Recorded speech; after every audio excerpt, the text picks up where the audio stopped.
Hello and welcome. I'm Dr. Catherine Horton, and with me today is Kevin Annett, who has some breaking news about indictments and court summons having been issued for leading politicians. Let me just do the sound check. Annett, who has... Yeah, that sounds good. I hope you guys can hear me. So we experienced quite a lot of technical difficulties, and I suffered a lot of sabotage today of miscellaneous, issues. But I'm very, very pleased to have Kevin here, and I hope you will see in this interview that things are moving forward and absolutely astounding things are happening. The other big news that we'll talk about today is the Vatican being in the process of being removed from the United Nations, and this is something that Kevin mentioned last time, but I will say a lot more about that. So let's launch right into it. Kevin, welcome back, and let us tell us what's been going on. It's great to be here, Catherine. Thank you so much. Well, let me just give a little bit of a background and recap what's going on over the last week. 1 week ago on June 4th, Prime Minister Justin Trudeau of Canada made a public statement that genocide has occurred in Canada. And that's the first time any Canadian official has ever acknowledged that. Now, this was in response to the release of what was a very controlled government inquiry into missing Aboriginal women in Canada. It's gone all over the news about, after 3 years and $100 million spent, they actually didn't do a lot of investigation, but they did a lot of paper moving, like these inquiries always do. But it was alluding to, that genocide had occurred over the last 30 years. Now, the fact that they're saying just 30 years is an oblique way for them to distract from the 130 years that went before that of mass genocide in Indian schools and that. So in a way, it's another kind of spin of that. But what's amazing is that by saying that, Justin Trudeau has opened Canada and himself personally to prosecution, because in the United Nations Convention on Genocide, which Canada is a signatory to, there's over 120 countries that have signed on with this. It says when genocide is acknowledged, proven, or admitted, then the powers responsible have to then be prosecuted and punished. Those are the two words they use in Article 4. Not investigated again, not more words, but actually prosecuted and punished. So in response to that, 2 days later, the ITCCS and its NGO allies at the United Nations issued these two things: a public indictment against 21 officials of church and state and corporations in Canada, and a public summons for them to appear on September 16th at a tribunal in Vancouver, Canada. Now, this indictment charges Justin Trudeau, the Governor General of Canada, the Vatican Papal Nuncio, the Chinese ambassador to Canada, various Chinese corporations, the heads of all the churches, Catholic, Anglican, United, and a lot of government officials, accusing them of genocide and the involvement in the disappearance of these Aboriginal women. The reason the Chinese are being mentioned is because there's a direct tie between the Trudeau government and these Chinese corporations on the West Coast, not only to grab the resources, but to terrorize Native people off their land. Now, why would Justin Trudeau do this? Why would he allow these? That's the first question people have. Why would he invite this kind of investigation? Well, it's a very short-sighted political knee-jerk reaction, because what's happened is the Trudeau government has faced a major corruption scandal. 6 months ago, there was a corporation in Quebec called NLC Lavalin, which had been caught giving bribes to the Libyan government. And the Trudeau government prevented any corruption investigation because the same company was giving the same bribes to Justin Trudeau and the Liberal Party. Now, the Attorney General was an Aboriginal woman, and she tried to investigate this, and guess who got thrown out of the cabinet immediately for trying to investigate this corporation? The one Aboriginal woman who was a member of the Trudeau cabinet. So basically what's happened is this corruption is already becoming very well known. And in order to make himself look good with Native people, including this former Attorney General who's now speaking out against him, he's had to bend over and make it look like, oh, they're very concerned about genocide in Canada, but he's overshot the mark here. And he's now allowed the United Nations to come investigate. Now, First of all, I don't think politically he would have made that remark unless there had been some deal in the works where, okay, we're not going to actually prosecute you. After all, the UN Convention on Genocide has only been enforced twice in history in the last 70 years against Rwanda and Serbia, which are kind of outside the major power sphere. And, no major power has ever been accused of genocide. On the other hand, the day after Trudeau made the remark, the Secretary General of the Organization of American States, the OAS, announced that they're very concerned about this, and they are coming and conducting their own investigation into genocide in Canada. That's another first. That's after over 20 years of us trying to get this to happen. Other governments are finally responding in this way in the Western Hemisphere. We've had European responses, but nobody in the Western Hemisphere yet. The OAS embraces most of the nations in the Western Hemisphere. They're going to be doing their own investigation. And our tribunal in September 16th will be opening this tribunal that's summoned. Now, we've issued summonses to the Governor General, who's the Queen's representative in Canada, the Prime Minister. And to top it all off, there's a federal election in Canada on October 21st. So this is going to be happening right when Trudeau is running for re-election. He's going to be subpoenaed to appear before a war crimes tribunal. He's facing charges of crimes against humanity. So the whole deck of cards is coming down because of all this political maneuvering going on. So, I mean, it shows you what happens when you keep persisting with the truth. The criminals eventually shoot themselves in the foot. And I think this is definitely what's going on. I think, this is absolutely amazing. I would like to show people how they can get hold of the document that you just showed. I brought up the murderbydecree.com in the background. Let me just share my screen because I think it's very important, in my view, that people get hold of a copy of this. So please go to murderbydecree.com. If you click on ITCCS updates here at the, on the top right, you will get this as the first breaking news item here, and it's called Breaking ITCC Global News. Top government, corporate, and church leaders in Canada indicted and issued summons to appear before genocidal tribunal. And as you just said, it includes Prime Minister Trudeau, Governor General, Papal Nuncio, and CEOs charged with crimes against humanity. See attached YouTube and documents. Now, the document you can find here, right here at the beginning. I hope people don't miss it. This is a link, summons and indictment. Click on that, and you have the entire PDF that you just held up, Kevin. It's 7 pages long. It lists the people accused, and it also lists the charges here. So I think there are total 4 counts, 4 charges. If you could go up to count 1, you'll see the charges. I'm sorry, right there. Go down a little bit from count 1. There's 5. The 5 intentional genocide, the imprisoning, harming, trafficking, exploiting, torturing, and ritual killing of children, the violent occupying and exploiting of lands and resources of Indigenous and non-Christian people, financial defrauding of the people of Canada. This is on the part of the churches who are falsely posing as legitimate religious bodies to avoid taxation, and concealing all of these offenses and obstructing justice. If I can give you an example of that, Catherine, one of the things that we've uncovered over the last number of years investigating, we've had our own grand jury operating on the west coast of Canada. We've uncovered this thing called the 12 Mile Club, and it's a cult operating originally out of what's called the Vancouver Club in downtown Vancouver. It's like the elite club, but it's called the 12 Mile Club because it refers to the territorial limit around Canada.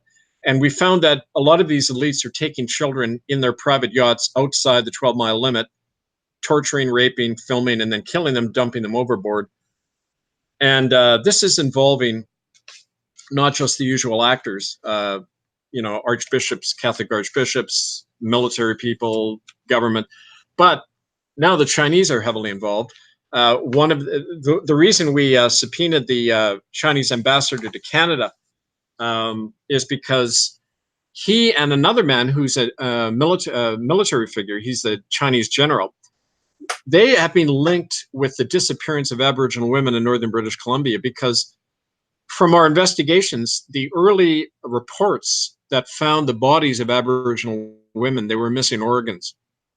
And these two individuals are tied to the operation in the Chinese prisons, where thousands of people are killed every year and their organs are trafficked. Well, the same people own the liquid natural gas companies in northern BC, where these women are going missing.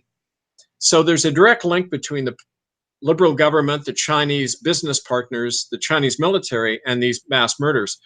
So not only was Prime Minister Trudeau trying to conceal their own complicity in this, but doing it for his partners, the Chinese and the big companies operating there. So these are very serious charges. I mean, these people should go to prison for life.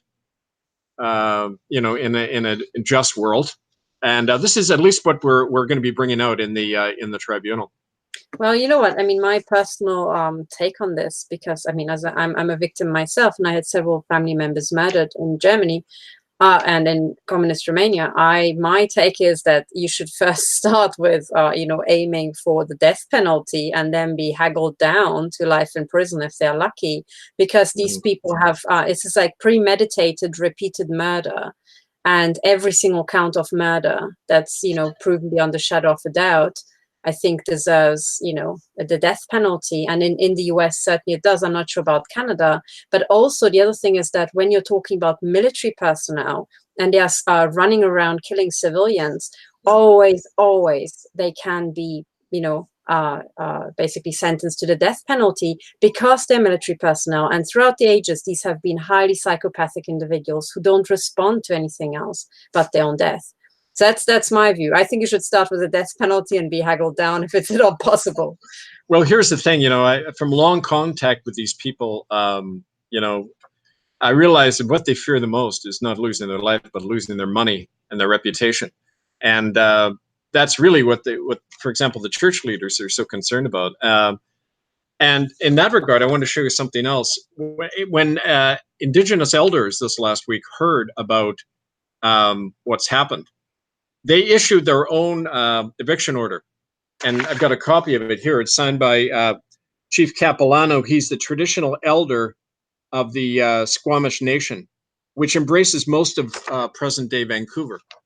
And he evicted the native people he evicted the churches off native land, the Catholic, Anglican, United Churches, this last week.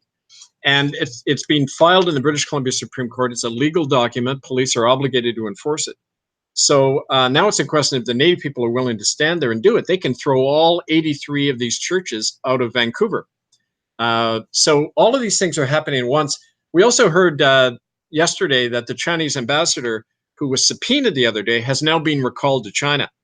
He's been removed from, they're getting him out of Canada quick. So the rats are beginning to leave the ship. And I think this is a very good sign. This is excellent. And I think the other thing to remember is that now we live in the digital age. This guy, if we get it right, he can never set foot in the Western world again.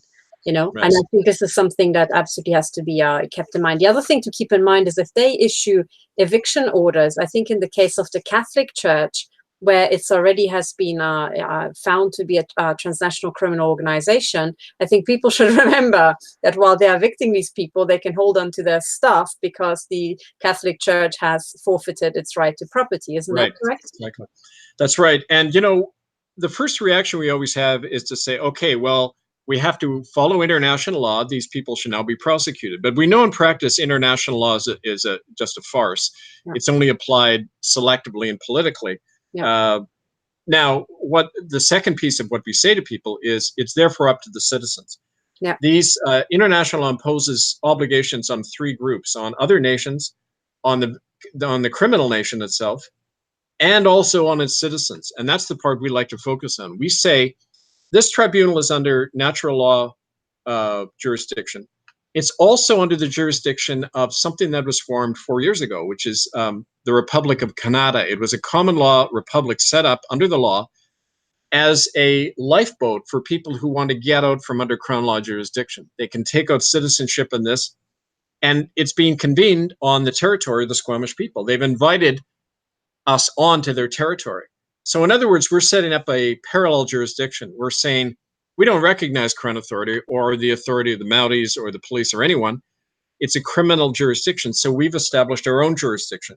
And within that, citizens can make citizen arrests. They can convene these courts. They can create another system of power. And that's kind of the hidden golden lining in all of this, is that it gives people an opportunity to take back their power, not just on this issue, but on any issue. And so it's a very empowering thing.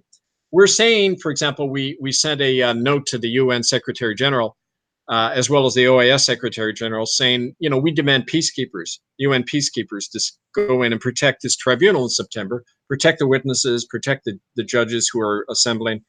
But even if you don't, we're having our own common law peace officers come in and protect it. And whenever we've done this, like when we're occupying the churches in Vancouver years ago to force out this truth on genocide, whenever the police showed up, we handed them a stand down order saying, you know, you're serving a convicted criminal body, the Crown of England. We are conducting a lawful assembly in a public place. We're not hurting anyone. Therefore, you have to stand down, or we will deputize you and make you a peace officer. Every time they backed off, every single time. They didn't start busting heads or making arrests. They backed off because they know it's true. And so a little bit of knowledge like this is very empowering for people. And we find this is a springboard to many other issues of how we don't have to wait for the powers that be. They're not acting lawful in any way. It's up to us to create that lawfulness. And that's what we're doing with this tribunal on September 16th. This is absolutely amazing. The one thing I would like to add to that, maybe that and I'm absolutely serious about this, because I'm just, you know, keep measuring more and more people. If you really want to drill into the heads of these police officers, why they have to, first of all, stand down, second of all, you know, put down what's most likely Masonic uniform, and eventually switch sides. If, you know, for $10, you can buy an ultraviolet torch, they can just, and take a little, you know, makeup mirror. And if this, you know, they can, with this ultraviolet torch, when it's shown on their face, if their pupils light up bright green, they have an eye implant. They have already been sold into human trafficking and weapons development by the Crown. They are Crown property. And I have found independent journalists. I mean, Germany, for one, is a Crown, you know, colony, and many people don't know that. But in Germany, the journalists all have eye implants, and they didn't know it.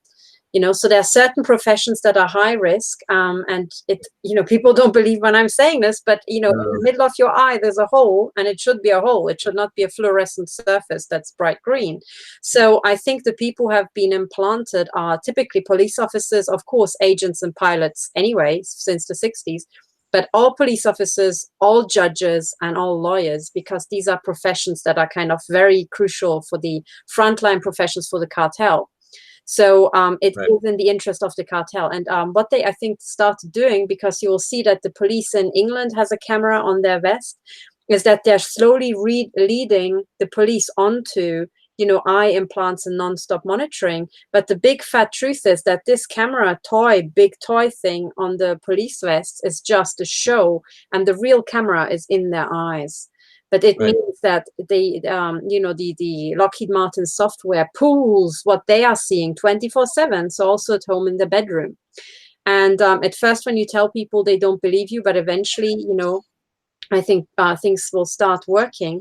And I'm absolutely serious. I'm really convinced. My base assumption is that all the police officers who you would be meeting in the street will already have been implanted, because they are Crown property. They are Crown slaves without knowing. Well, I see a very important tie-in here with what we're doing in September, Catherine. And as a matter of fact, I would invite you, maybe you don't have the means to get to Canada, but certainly invite you to be a judge or an observer at this tribunal, maybe even just from a distance, you know, through a Skype link or something. But I would certainly want you to be a witness to present this information, because one of the things we found in the course of our work is that Native people were used very early on in the Indian hospitals for these experimental devices. They could do it first to Indians under the law because they're wards of the state. They're children under the law. They have no independent legal status. That's still the case under the Indian Act of Canada. And so Native people, when we're talking about their crimes that we're going to be documenting and have documented in Murder by Decree already, murderbydecree.com, is in the Indian hospitals, these techniques of implants were being perfected as far back as the 50s and 60s. And so you would be a priceless witness and presence at this tribunal to give solid scientific evidence about this. And we'd like to invite you to do that for sure. Well, I would love to do that. I'm certainly, I mean, I have testified in several court cases here in Europe, and I continue to do so. But the other thing I would like to stress at this point is that so this is some from Dr. Ronnie Kilde, who was sadly murdered by, Norwegian intelligence. But, what she said, she presented a paper at, I think, the 33rd Conference of Military Medicine in Helsinki, which I think happened in the year 2000. And in the paper, the write-up, she also mentioned that the very first implant, which was actually a brain implant put into a woman, was put in the year 1874, not 1974, but 1874. So in the middle of the Victorian age in Ohio. So you already had in the 19th century, in the Victorian age, experimentation with this. And we always have to remember that really advanced tech, the Vatican Intel, the super organization above all our intel agencies is Vatican Intel, or the Jesuits and this conglomerate. And they have a, secrecy a classification period of 75 to 100 years. So if they start, talking officially about brain implants in the 1970s, you can be sure they already started researching them in the 1870s. So I am not surprised to hear that from over there, Well, this is also very relevant to another aspect we're going to talk about, which is the whole move now to expel the Vatican from the United Nations. And it's naturally going to take great impetus from what's going on in Canada, because, of course, the Vatican was the prime force behind the establishment of genocide in Canada, and they're still profiting off it in a big way, and including with the human trafficking, the organ trafficking, heavily invested in big pharma and the interests that are traditionally used Native people experimentally in these hospitals, that kind of thing. But what's happened most recently is some of these NGOs that we've been working with for a few years have been very loath to take on the Vatican because of the extent of its power. For example, even though it's not a nation, as defined by the Montevideo Convention of 1933, which is what they use as the yardstick for determining, whether a state is actually a state. The Vatican doesn't qualify for any of the four conditions, but it's in there anyway. It was invited in. It was never elected, never a vote to bring it in. It sits on all sorts of committees, and it blocks legislation all the time. It stopped, for example, human rights legislation, which would protect certain minorities, homosexuals, that they made sure that the International Criminal Court is not extending its mandate to, cover those kinds of groups. Make sure that the history of the genocide, for example, the wiping out of 1 million Serbs by the Vatican in the 1940s in Croatia, all of that they're making sure none of that's ever raised at the UN. Well, there's no other group at the UN who's able to openly flaunt the UN Charter and violate conventions over and over, besides the Vatican. And there's no reason for it to be there. And it's also a criminal body operating within the UN. It's violating the Convention on Torture by trafficking and raping any child because of their policy of crimen solicitanis. It's continually violating the Charter on the Rights of Children. And yet no one ever takes them on this. Well, that's not true anymore. There's now a move afoot to say, on this basis, not only should the Vatican, what they call the Holy See, that's their diplomatic arm, not only should they be expelled and the Papal Nuncios in every country expelled, but all of the money the Vatican has earned off genocide has to be repaid to the people of the world, including by the seizure of Vatican property, banks, whatever. And they're the richest corporation in the world. So it's kind of like the way the Reformation took off in Europe. People could make money out of this by seizing church property. So it got very popular in certain circles, elite circles even. There was a wedge driven between the European elites by saying, okay, let's turn against Rome because we can get all this property. Same is true now. Governments are beginning to see that they can financially profit by bringing down the Vatican, especially, first of all, by taking away its diplomatic and political power. So we're getting support from unexpected quarters for that reason, and it's people are taking encouragement off what's happening in Canada and the tribunal we're launching now in September. You know, this is absolutely fascinating. I also would like to remind people that when you are, when money has been taken off you and money has been made off your back, I think you're not just entitled to that money, but also plus interest. So, Right. if money has been stolen, then that plus interest, which if it's over 100-year period and it's we're talking about the government having been defrauded, it's a lot of money. It also plays hand in hand with what's going on at the World Bank that Karen Hudis is reporting about, because she says that the Vatican used the two world wars to take all the gold that was held by governments and held by royalty, and basically gave them bonds that were worth nothing. Now, what Karen Hudis did as the general counsel of the Global Debt Facility is she put commercial liens on these people, and she says that the value of the bonds, so world debt is something in the trillions, but the money owed by the Vatican to the rest of the world is 2 quadrillion. So the money they owe us dwarfs absolutely everything that we owe them. Well, and so on that basis alone, there's no compensation necessary. We have not only the financial, but the moral obligation, and under law, the right to seize any Catholic Church property. Yeah. And Anglican United, the ones who are in Canada who were involved in this as well, Church of England, Church of Rome, and their subsidiaries, seize their property and assets, arrest our officers, and it's got to come from we the people, because governments will only go so far. Even dissident elements in government and NGOs will only go so far. We have to continually be the force, we ourselves. And so that's why we emphasize so much about the common law training, the training of common law sheriffs, and that kind of thing. So we're really going to be ramping that up over the next 3 months leading into September. This is excellent. I hope that people take part. My question, and forgive me because I'm a complete beginner in the common law. When you want, because the Vatican is a corporation, it has as assets also the Vatican Bank would be something very, very good to seize ASAP, because it is also under, for example, laws of the UK involved in terrorist financing around the world. And in the US, you have similar legislation, about anti-terrorist legislation regarding to terrorist financing. Now, my question is, can you use the common law, or some common law mechanism to put the equivalent of a commercial lien on them, so that you basically say the damaged victims who have suffered damage or whose family members have been murdered, their families have been broken apart, are basically entitled to damages, and you're putting your flag down that this chunk of money that the Vatican Bank has is due to you before any of the other companies get in, before your governments get in before you. Absolutely, Catherine.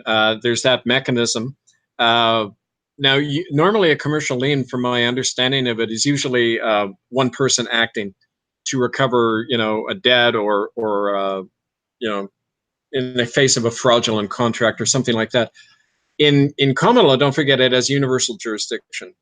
And it's especially important and useful when you're taking on an entire system of power, which in effect is a corporation. But to be in a relationship with a corporation and enter into a commercial lien with them, you have to be in some kind of contractual relationship, right? That's part of our power, because we never signed on with any of these corporations that are posing as governments or churches. Therefore, they have no power over us. So their entire relationship with us is fraudulent in the first place. And one of the bases of natural law, this goes back to the Justinian Code, in the 6th century, it says fraud vitiates, which means nullifies, all agreements. So once we prove fraud, there's not even a need for a commercial lien. Under common law, you can then lawfully go and seize it all yourself. You don't have to go through any court. You can do that as a flesh and blood man or woman.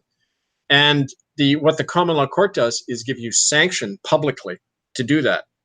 And if enough people do it, you become that power. That's the point. So it's not about pieces of paper. It's about people awakening to their power and acting on it.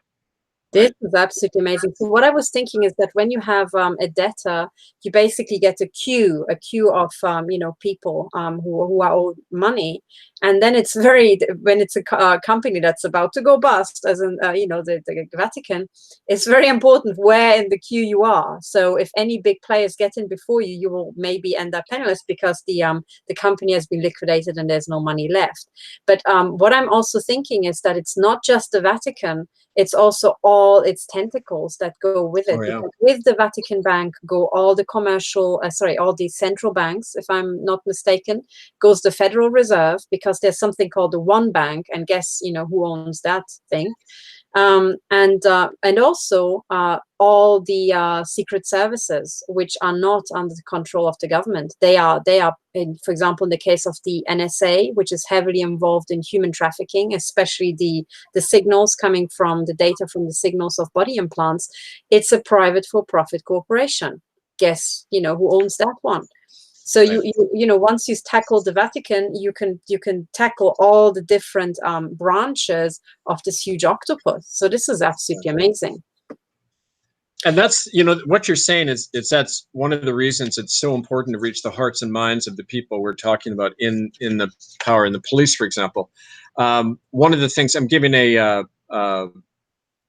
talk soon, and one of the things, it's going to be broadcast fairly widely, but one of the things I say right at the end of the talk is the stand-down order being issued to the police, the politicians, the judges, military, and the civil servants in Canada. They're presently protecting a convicted criminal society called the Crown of England. And they are themselves engaged in a crime for that reason. They're required to immediately stand down from that, from their oath of office of allegiance. Same thing applies to a Catholic priest.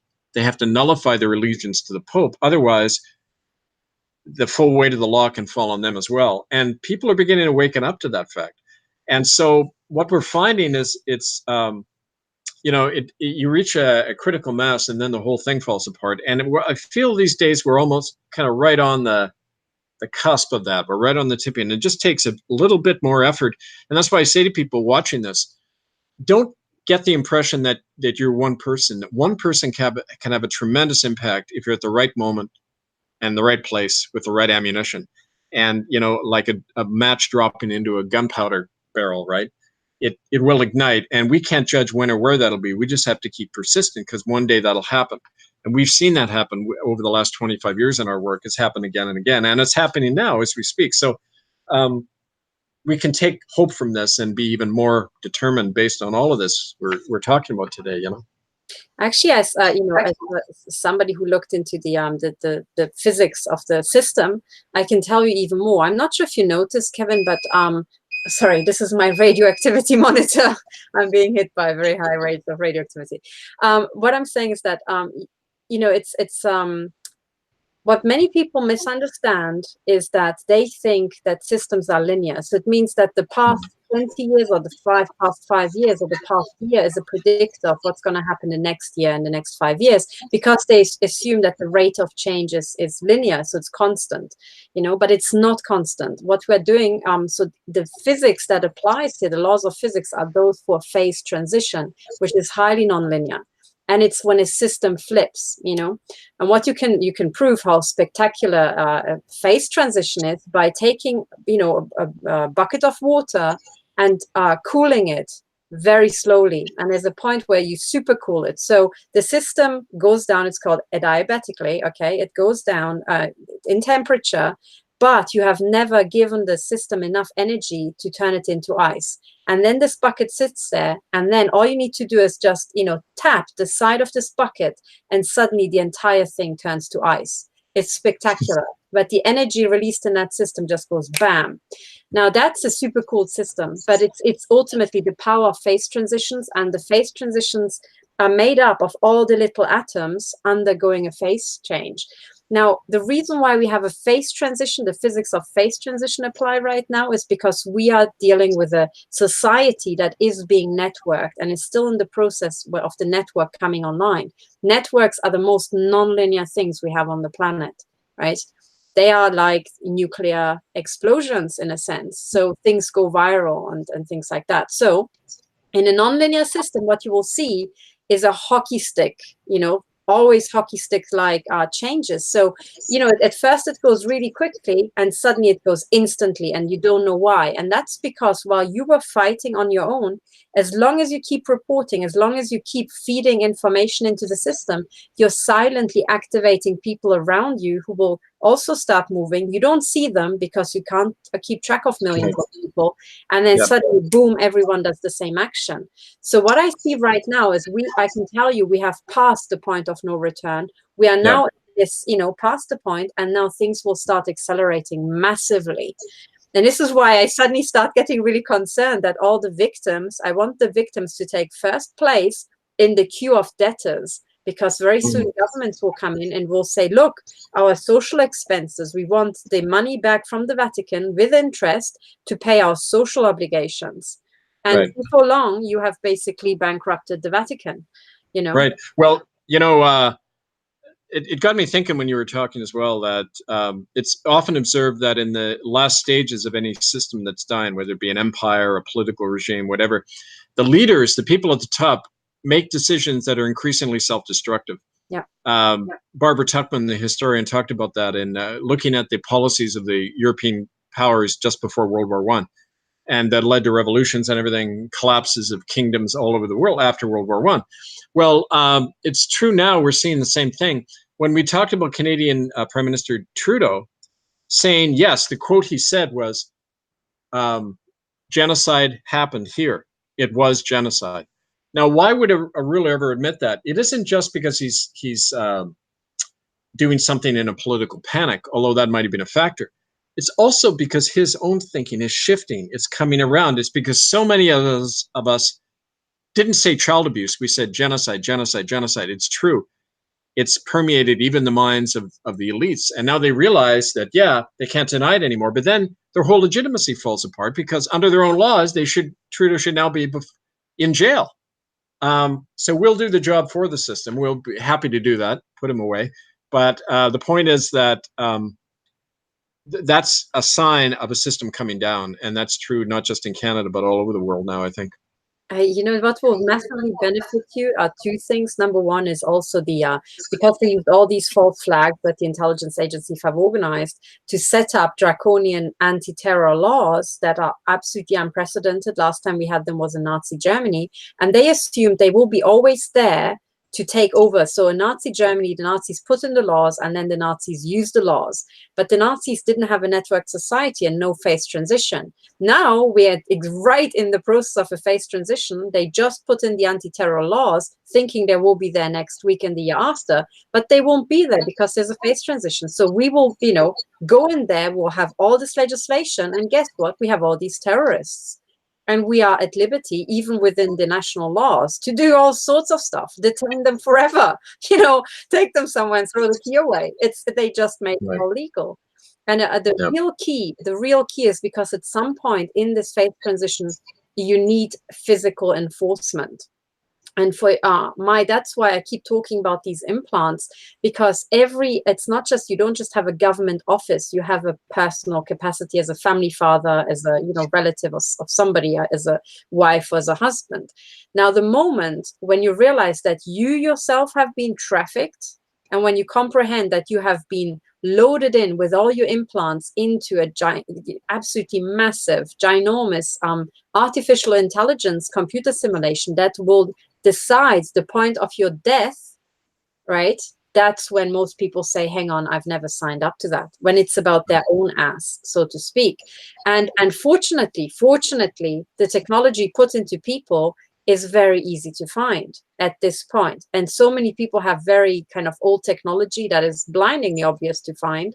So you just have to get these people to realize that they are screwed already to get them on board, you know, and it's this personal element that I think is going to benefit you massively. The other thing I wanted to hang on, there was a second thing I wanted to say that was super important about, oh God, it's about the Vatican property.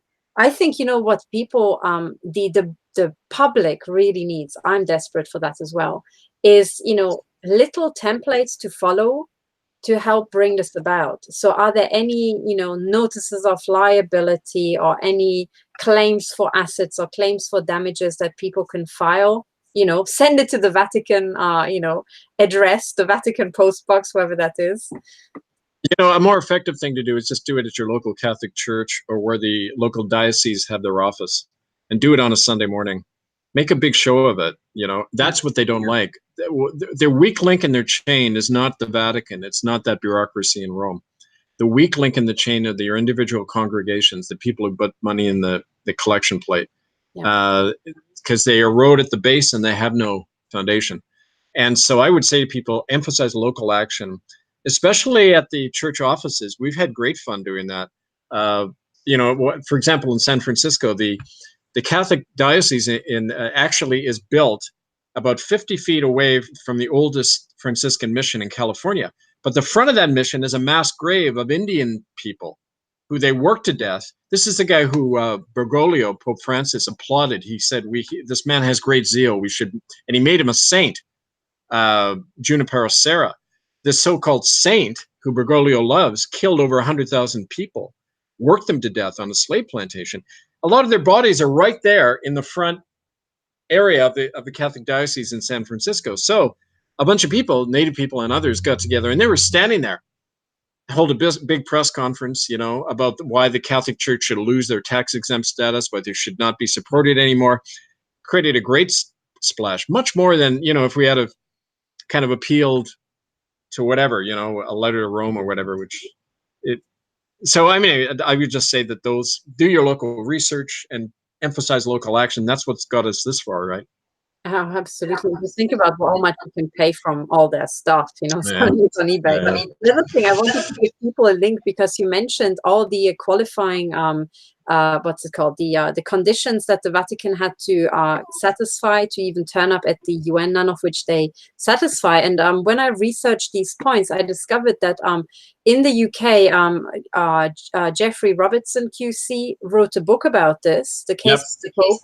Vatican Accountability for Human Rights Abuses. And in this article on The Guardian, this is actually, funnily enough, the cartel's Guardian, MI7 writing on September 11th, 2010, how ironic. But, here, they actually go through all the conditions and how the whole thing came about, and do a review of this book, actually, which you can buy. So there are many references that people can follow if they want to find out more. And I want people to understand that what you're talking about, Kevin, is first of all happening right now. It has real consequences, and at the end of this, there's real money for real victims.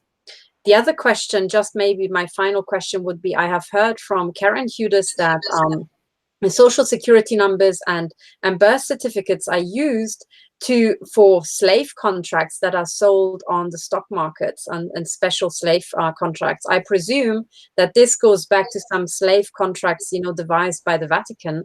And my question is, do you have any information on that? Are there any investigations running and finding these slave contracts? Well, that's where it is important to target Rome, because we know from sources in the Vatican Library, as a matter of fact, the same source that released that document, Crimen Solicitanus, the standing policy where child rape has to be covered up and the police not told, that was leaked from the secret archives of the Vatican Library. Within that archives, we've had a source who said beneath there's a subterranean area under the Vatican Library protected by state-of-the-art technology, soldiers with weaponry.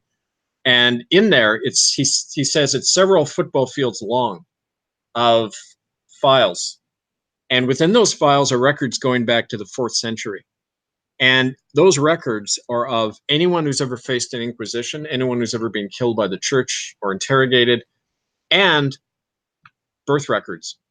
Now, it was interesting because Hitler went to the Catholic Church to get records when he started classifying people as, Aryan and non-Aryan. It isn't the Mormons in Salt Lake City, as people think. The Vatican has the most complete genealogical records of any institution in history. And so, yes, part of this action has to be to get in there and access those records. Because, we know for a fact that just an example of that is when you talk about slave contracts, this stuff was all tried out first on all sorts of different people. Indigenous people were literally the first slaves ever brought out of Africa in the year 1443 by Henry the Navigator. He was a Portuguese seaman. He brought them to, I forget which pope it was, but he presented 7 black slaves to the pope. The first slaves out of Africa were given to the pope in the year 1443. And what's interesting when you read that account is no one knows what happened to them after. But they were treated like slaves, and that, according to one of our sources, provides a template by which they related any non-Catholic after that. Not just Indigenous people or blacks, but if you're not a Catholic, you're considered, you don't have a soul, you're not human, you can be permanently enslaved or killed at the whim of the Pope, because the Pope has legal title over everyone on the planet. They still believe that. So I don't know if that's kind of another way of answering your question, but it gives you kind of a broader context in which to look at these contracts. And they're coming from a very old source within Rome. And they've got the records, you know. We've had people confirm that. I am really not surprised at all. Basically, this is what I was getting at, because as a systems analyst, I would assume that these the current stock market slave contracts are going back to Vatican contracts. The other thing is that the leading mafia families that have been turned into popes and had the rotating say in the Vatican. Well, they are obsessed with bloodlines, but also the Bible is full of, this is the son of so-and-so and the son of so-and-so going back, you name it. So yeah. I assume that this entire slave trade already started in the Roman Empire, and the Roman Empire started mapping people. So the 4th century sounds about right. I presume, this is what I expected, I presume that every single one of us has the entire genealogy stored there. And I can tell from the targeting victims, so those who are being hit by directed energy weapons, is that I already have the the affidavits, by the way. Every second person already noticed and testified about it being generational. And there was the case of Frederick Laroche, who traced back his entire family is being targeted, but his father was in a Nazi prisoners of war camp. So, it all goes back to these Nazi systems everywhere around the world, but they were all being funded and controlled by the Vatican. So guess where all these Nazi databases ended up, Right. So I am pretty sure about that. So actually, on this, do you think we could, well, the Vatican doesn't have freedom of information, but, can you put in a claim for your file at the Vatican and say, by the way, I don't just claim tort from you, I claim all the data that you hold on me and my family, going back to as far as your books, hold. Absolutely. But I would suggest that when people try that, they do it in a very public way. Yeah. They don't just go and think that they're going to let you in, because, you have to embarrass them. And, they're especially vulnerable to that these days, especially receiving so many subpoenas. And I think this is what I'm going to do. I'm going to file, because my family does have the lineage written down, so I can check the version in the Vatican going back quite some time. But I think this would be a very, very good thing, because I think we should also signal that we know about their archives further down. The other thing I'm also thinking is that they must be connected to the European and cross-world tunnel system, so they can ferret away their archives at the drop of a hat from the Vatican to the Himalayas, as far as we know, and they will. So I want to file now, so that, my documents don't get disappeared. I want them literally to be produced in court, because I can prove that I'm a human trafficking victim, and they're the only ones who can do it. I really encourage everybody with eye implants to do the same thing.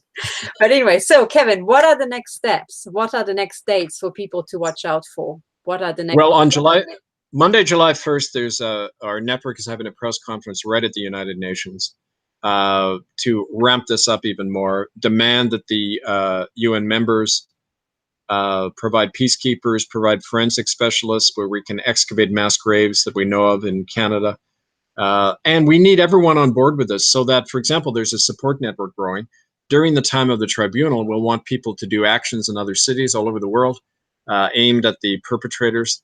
The Canadian Embassy, the Chinese Embassy, the Catholic Church, Church of England, Absolutely. those kinds of things. So if people write to us, thecommonland@gmail.com, we can plug into those networks, and also keep posted at murderbydecree.com under ITCCS updates. And also our show on Sunday, we're going to have the participants in this tribunal and other people as guests over the next few months. And that's every Sunday at 6 p.m. Eastern at bbsradio.com/whowestand. Excellent. So people can get to know the people, the jurors and the judge of the tribunal. Well, the identities are probably going to be kept secret for now, considering what we're up against. But eventually that will be disclosed, probably, especially since it has the mandate to convene in common law court after and lay charges and bring in sentences against these people. So that all depends on the amount of participation from people. And if anyone's in the area of Vancouver, Canada in mid-September, please come by. It's going to be an open tribunal, open to the public. And especially people who have eyewitness testimonies of any of these crimes that are listed in the indictment. So urge people to get that story around and to keep posted. Oh, this is excellent. I mean, I would probably crowdfund my flight ticket to Canada, you know. And I'd love to have you there. Request protection on my way from the airport to to there. But so because you mentioned that there will be interviews with the people taking part in the tribunal. So these will be anonymous interviews. Or well, no. For example, one of the people who's working with me in the citizen prosecutor's office is the one gathering a lot of the evidence, and she has a lot of media exposure already, so she'd be quite willing to be interviewed, I'm sure. But I just normally the protocol is since it's going to be a public forum, unlike sessions of the common law court in Brussels, it was held in camera for the protection, because the Vatican put out a team trying to shut that down. But since it's going to be public anyway, their identities will eventually be known. But for now, in the formative stages, when we're getting this together, we've got security in place to protect those people. So this is excellent. Then the final question is on the 1st of July, which is the closest date coming up. You said that it will be a press conference at the United Nations. Is that New York or Geneva? And will you have events at both? So for the people in Europe to go to Geneva and then maybe live broadcast to what's happening in New York? We're so far we've got events in New York and Ottawa, Canada. We're in the process of getting the European section to organize those. Absolutely, at Geneva. Probably London and Rome as well. So, I mean, that's in the works, and I'll keep you posted about that, and we can get more updates out about that. That would be excellent, because, I mean, Geneva is a 3 hours drive away. And the other thing to file at the UN in Geneva is all the torture victims in, in certainly the ones in Europe. Because now the special rapporteur on torture, Niels Melzer, has finally opened his mouth talking about Julian Assange, ignoring that he's just received piles and piles of cases of other torture victims as well, he's keeping quiet about. So I would really like to use this, event to put pressure both on the Vatican and the UN, which I think, we should talk about that. Yeah. Well, let's plan that. Yeah. Good. Excellent. So great. So thank you very much, Kevin. And I will put all the links that we mentioned into the description below after the show, so people can find the links. And please follow Kevin on murderbydecree.com. And if you want to get in touch with him, the email you prefer is thecommonland@gmail.com. Is that right? That's right. Thank you, Catherine. Okay. Thank you very much. What are your parting words to the viewers, Kevin? It's in your hands. It requires all of us to do this. Thank you. Absolutely. So thank you very much for listening, and get going, guys. Bye for now.